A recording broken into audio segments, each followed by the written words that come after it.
আসসালামু আলাইকুম। ভালো আছেন সবাই?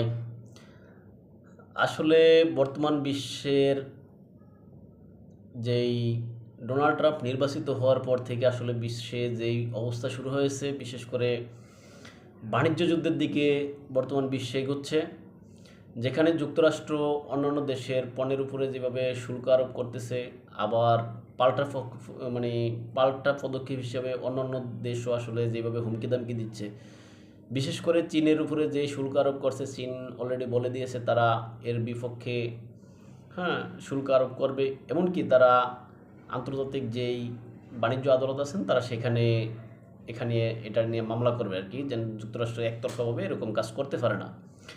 এখন আসলে যুক্তরাষ্ট্রের প্রেসিডেন্ট ডোনাল্ড ট্রাম্প তিনি তো আসলে আন্তর্জাতিক অনেক বিষয়গুলো ইসরায়েলের মতো ফরোয়া করেন আর কি।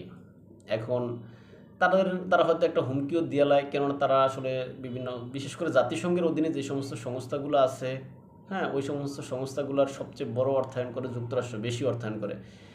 এখন যুক্তরাষ্ট্র যদি হুমকি দেয় বা বলে যে মানে যুক্তরাষ্ট্রের বিরুদ্ধে যদি ওই সমস্ত সংস্থা যদি কোনো সিদ্ধান্ত নেয়, তখন যুক্তরাষ্ট্র বলবে আমি তোমার অর্থ সহায়তা বন্ধ করে দিব। অর্থাৎ যুক্তরাষ্ট্র যেহেতু বেশি পরিমাণে অর্থ সহায়তা করে, এই পরিমাণ অর্থ সহায়তা অন্য দেশ করে না। তবে বর্তমানে চীন এটা করতে চেষ্টা করতেছে, হয়তো অনেক ক্ষেত্রে পারে না। আর এটা চীন হয়তো একদিনে তো আসলে পারবে না, এগুলো তো করতে আস্তে আস্তে সময় প্রক্রিয়া দিন। যেন আজকে যদি মনে করেন যেখানে 500 টাকা লাগলে যুক্তরাষ্ট্র একাই দিত মনে করেন 250, আর বাকি অন্যান্য দেশ মিলে দিত 250 মিল করতো। হ্যাঁ, এখন সেক্ষেত্রে চীন হয়তো যুক্তরাষ্ট্র যদি এখান থেকে কমায় দেয়, কমাইলে সেখানে ওই 250 থেকে যুক্তরাষ্ট্র 200-তে আয়া পড়বো বা 100-তে আয়া পড়লো দিতে সহায়তা। সেক্ষেত্রে চীন হয়তো এখানে বাকি ঘাটতিটা যায় হয়তো 50-50 বা 50-50 করে আস্তে আস্তে হ্যাঁ এই সহায়তা পূরণ, ওই ঘাটতি পূরণ করতে চেষ্টা করবে। কিন্তু এটা তো একদিনে সম্ভব না, এটা আসলে সময় সাপেক্ষ।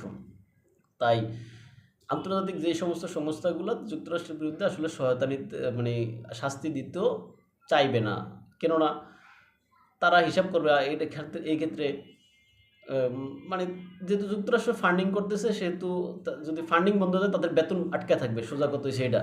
তারা যেহেতু কাজের মানে ওই সমস্ত সংস্থার কর্মকর্তা কর্মচারী যারা আছেন তাদের হ্যাঁ ওই বেতন আটকে থাকবে।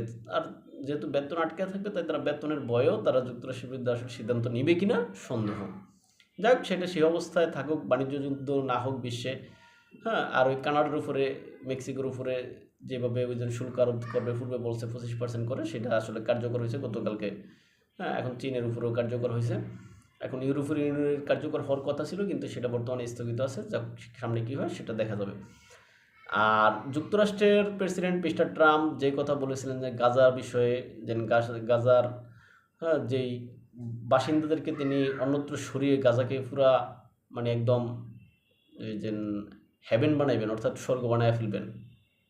এখন সেই স্বর্গ বানায় সেই স্বর্গকে তিনি ইসরায়েলের হাতে উপহার দিবেন। এখন সেই গাজা অর্থাৎ ট্রাম্প যে গাজা বিষয়ে যে সিদ্ধান্ত নিতে চাইছেন, সেক্ষেত্রে আরব বিশ্বের নেতারা এটার বিপক্ষে দাঁড়াইছিল, আসলে বিপক্ষে বলছিল যে আসলে এটা সম্ভব না, এটা হইতে পারে না। হ্যাঁ, এরকম তারা সর্বশেষ গতকালকে অর্থাৎ 4 তারিখে মিশরের 4 মার্চ আর কি, মিশরের কায়রোতে একটা সিদ্ধান্তে মানে একটা পরিকল্পনা তৈরি করার জন্য একটা সিদ্ধান্তে বসছে। সেখান থেকে মিশরের প্রেসিডেন্ট আব্দুল ফাত্তাহ সিসি একটি পরিকল্পনা পেশ করছে বা প্রস্তাব পেশ করছে। এই প্রস্তাবে বলা হয়েছে যে ট্রাম্প যে অন্যত্র সরাই নিতে চাইছে গাজার বাসিন্দাদেরকে, এটা না করে তারা ওটা বিরোধিতা করছে আর কি, সরাসরি বিরোধিতা করে সেখানে তারা বলছে গাজার বাসিন্দারা গাজাতেই থাকবে। হ্যাঁ, এটা পুনর্নির্মাণ বা পুনরুদ্ধার বা সংস্কার করতে 5 বছর সময় লাগবে। 5 বছরে $53 বিলিয়ন অর্থ সহায়তা দরকার হবে। আর এই $53 বিলিয়ন অর্থ সহায়তা সকলে মানে বিভিন্ন মাধ্যমে বিভিন্ন দেশ মিলে তারা এটা সংগ্রহ করবে। এখন এই যে কার্যক্রমগুলো এটা তারা বর্তমানে যে পিএলও আছে, যে ফিলিস্তিনের যেই আপনার স্বাধীনতাকামী সংগঠন বলা হয়, যে পিএলও মাহমুদ আব্বাসের যে দল আর কি, তারাই এখানে নেতৃত্ব দিবে। এখন অর্থাৎ স্বাধীন ফিলিস্তিনি গঠন করতে গেলে তারাই সরকার পরিচালনা করবে, পিএলও বা মাহমুদ আব্বাস প্রশাসন আর কি, তারাই থাকবে। এখন এখানে অন্যান্য সকল দেশগুলো তাদেরকে সহায়তা করবে। এই এই বিষয়টা আসলে এখনো অনুমোদন হয়নি, এই যে মিশরের যে প্রস্তাবটা করছে, তবে আরব নেতারা এটার পক্ষে ছিল।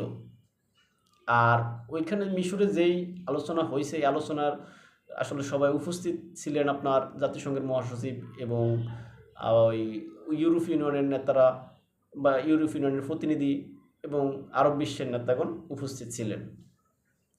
এখন যুক্তরাষ্ট্র যদিও এটার বিরোধিতা করতেছে, ইসরায়েল এটার বিরোধিতা করতেছে, এখন তারা বিরোধিতা করলেও এখানে আরব বিশ্বের নেতারা এটা অনুমোদন করবে, যেটা হচ্ছে যে আপনার